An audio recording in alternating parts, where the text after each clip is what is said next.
Perdón, escuché igual que aquí a mí y aquí y aquí ahí estoy grabando tapando la cara de Eric porque no va a querer salir. Sí, ¿ahora qué más hacer?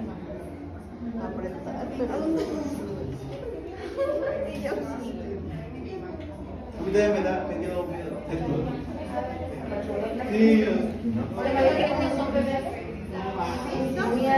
Aquí se siente muy inflamado. ¿Te quedas con un rato? En el mesogástrico y en la fosa ilíaca está, ¿no? En esta no sientes dolor. Cada uno son los tres puntos. Estos son los del abdomen. Aquí los dos, el meso y el hipo. es meso, hipo y fosa ilíaca.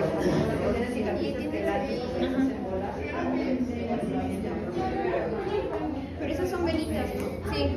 No, solo tienes inflamado aquí, sí. A ver, espérate, me falta una cosa. Sácate.